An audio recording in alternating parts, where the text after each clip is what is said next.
Okay, y'all, I'm making this part a little bit more fuller up in here. This is kind of thin up in this part, so I got to add a little bit more in here to make it a little bit more fuller. But on a more important note, I'm watching Fox News, and they're talking about Bloomberg. Now that Bloomberg has formally announced his candidacy, he's officially, in the running for president. And Super Tuesday is coming up, man. Like I told y'all, this election year is gonna go like a bullet. It is gonna go so fast because this is a very important election as far as the fate of America and everything, whether you believe it or not. It's very important, and I think that Trump got Bloomberg problems now. He's got Bloomberg problems because he had Biden problems at first. I don't know. Biden uh, Biden doesn't have the power to match Trump. He doesn't have. You can win the approval of the people, and you can even win the electoral college like Hillary did. But Biden just did not have the power that Trump had. He did. He had. Biden has charisma. He has charisma, but he just did not. And Biden, he's been through a lot of real life problems that a lot of Americans can relate to, as far as in his family and things like that. And that's one of the selling points to Biden's candidacy. And then he also served under Obama, so that's another thing that is an advantage to the Biden candidacy. But my whole thing is this. Usually after you've been in, a part of a successful administration as Obama's, Biden should have been able to, get right in there and be elected president after Obama. But no, that didn't happen. Trump won. And that, of course, it's through the aid of Russia, of course, he won. Um, but I'm wondering, had Biden ran and was a front runner instead of Hillary, would Biden had still, um, he may have still defeated Trump, even with Trump's assistance with, even WikiLeaks and Russia and all of that. I wondered, if that was Biden's time to run and win, because it was right on the heels of the Obama administration's two-term presidency, and that was a good time for Biden to have been the front runner. Now, not so much. I mean, but with this whole Ukraine thing and him messing with Biden's sons or whatever, that may have won Biden a few, more points or whatever. But that I don't think that's enough. That may not be enough to defeat Trump, because we see now that Trump is almost bulletproof. He's almost invisible. Not quite. He ain't 140% invisible, but Trump can almost do anything now. And those Republicans are going to back him up regardless of what he does or how much evidence is being presented against him. Those Republicans are going to back him up. And they're going to uphold him in everything he does until it's something that is so devastating to their party that is going to that will threaten the future of the Republican Party or destroy the Republican Party. That's the only time they're going to cut ties with Trump. But right about now, they're riding until the wheels fall off, because they think that, Trump still has a strong chance to win re-election. But this is the thing. Now that Bloomberg is in the race, Trump got big problems now, because Bloomberg is far more powerful than Trump. He's far more richer. Bloomberg, I've watched some of the old clips because I didn't really follow Bloomberg a lot, because I'm not a resident of New York, and I don't really know how that worked with him, as far as the stop and frisk controversy. But for the most part, Bloomberg seemed like a pretty charismatic person. Like I said, he's far more powerful than Trump, and he's got a war chest of money behind him. I mean, Trump has made some enemies in Jeff Bezos, George Soros, Tom Steyer, and these are billionaires, and they're all backing Bloomberg. So, with all that money coming against you, Trump got some big problems with Bloomberg. And I mean, I could be wrong, but I don't see him beating Bloomberg. Once these other Democratic candidates realize that Biden and Bloomberg are about two of their strongest hopes. They're about the two of their strongest hopes in defeating Trump. What the Mueller investigation did is it uncovered the fact that foreign powers are interfering with American elections. So we're already on notice about that. So hopefully that'll be able to be eliminated this time around. But Bloomberg, to me, I think is the strongest Democratic president that's going to be able to defeat Trump. And I like to keep things fair. Fair in the fact that the other Democratic candidates, in my opinion, they were weak. They didn't have a chance. None of them really have a chance against Trump. Elizabeth Warren, she was a Republican, they said, for years. I don't know what happened. She changed over to, become a Democrat, but she was a Republican, and she's got issues with her candidacy. She was like probably the third in line as far as the strongest Democratic candidate, but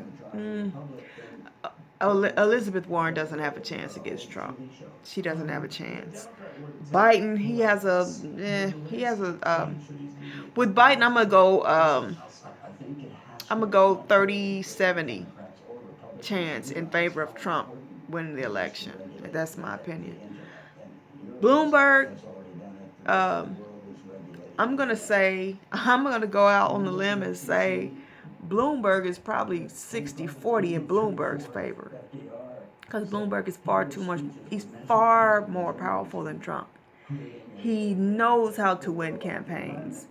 He has powerful backers in a lot of the billionaires like Soros and Mark Cuban and Soros and Steyer and Bezos and all of these anti-Trump people that are billionaires are coming out, and they're going to probably support Bloomberg. And he's already said that he's got a war chest of money that he's going to put in campaigns, against Trump. So that's even better, I'm like this. That's even the paying for. Trump is a bully. Yeah, Trump is a bully. I will give that to him. He's a bully. I'm neutral against Trump as far as his liking him or whatever and all that. But I will admit that Trump is a bully, and so he needs somebody that will be able to match his money, match his power, match his everything. And I think Bloomberg is the strongest candidate. Joe Biden is the type of person that he's not going to stoop so low with Trump. He's not going to engage in dirty tactics, because that's just not Biden's character. But Bloomberg, in my opinion, Bloomberg is not going to have to do it, because all the people that's backing Bloomberg, they'll come after Trump. If he come too hard out against Bloomberg, all of Bloomberg backers are going to go full animal on Trump and anybody who's supporting Trump.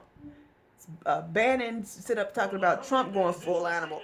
Let Trump get too crazy and step out of sequence and just really start attacking Bloomberg, which he will. He will. If Bloomberg becomes a front runner in the Democratic in the Democratic Party, Trump is going to really attack Bloomberg. He's going to go all gas, no brakes. But Bloomberg got a war chest of support and money behind him to where they are going to really, they're going to match Trump's beast. They're going to match him. And it's not going to be pretty. So Trump now, in my opinion, he better be worried. He's got Bloomberg problems. He's got Bloomberg problems. So, and another thing, like I said, if Trump loses his election, Trump loses his life.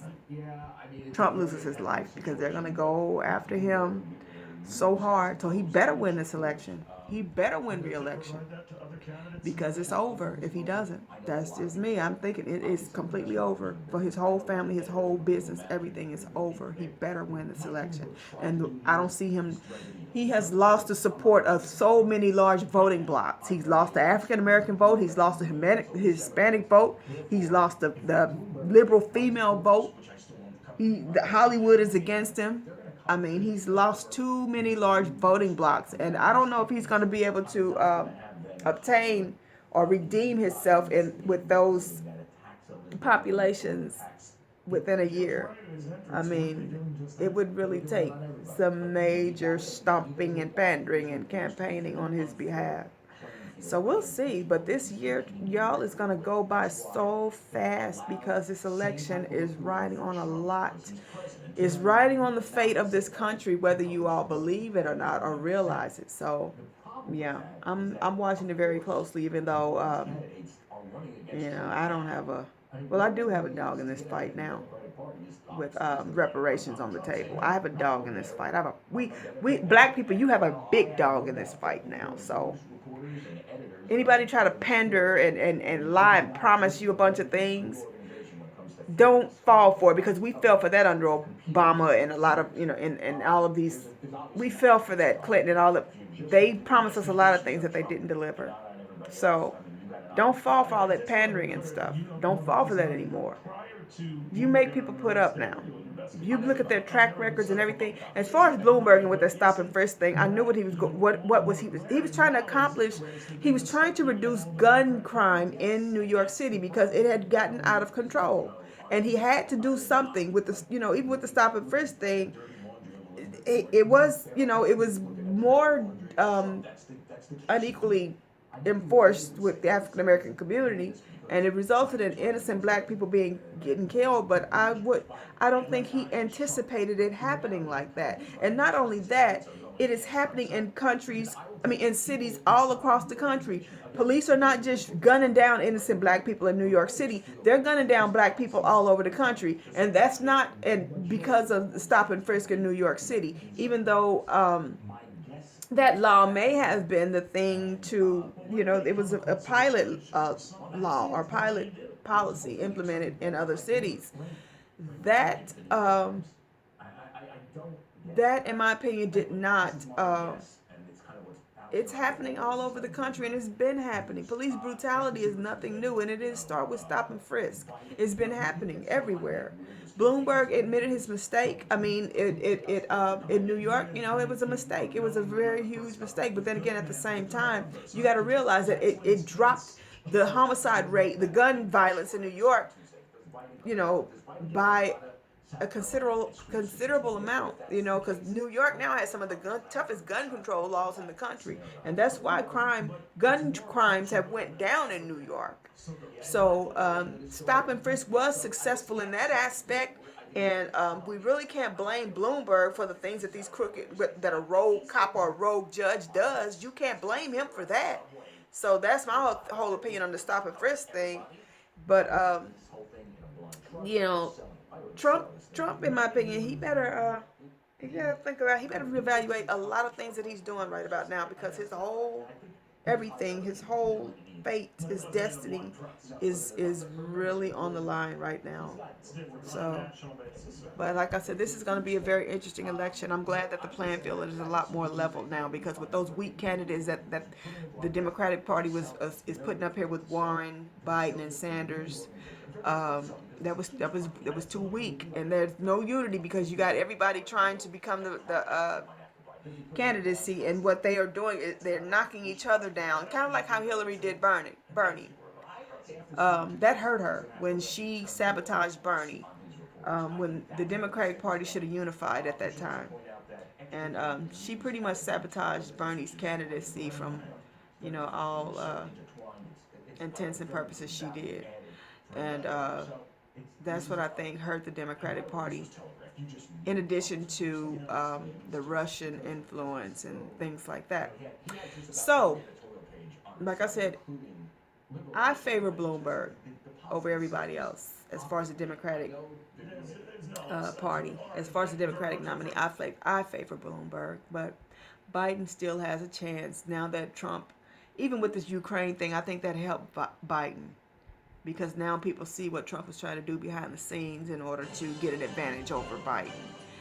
And then they didn't even find anything. Even with the investigation, they found nothing. So that helped Biden. So we'll see, y'all. We'll see. So back to me doing my hair, and I'm watching Fox News. I watch all the new news programs. I watch the liberal. I watch the conservative. I watch all of them. I pay attention to all of them, because you got to be, even as you got to be watchful, and you got to be wise to all of the stuff that's going on in the world, because it affects all of us. So pay attention. Within the next year, pay attention to everything and everybody, y'all. Okay? Peace.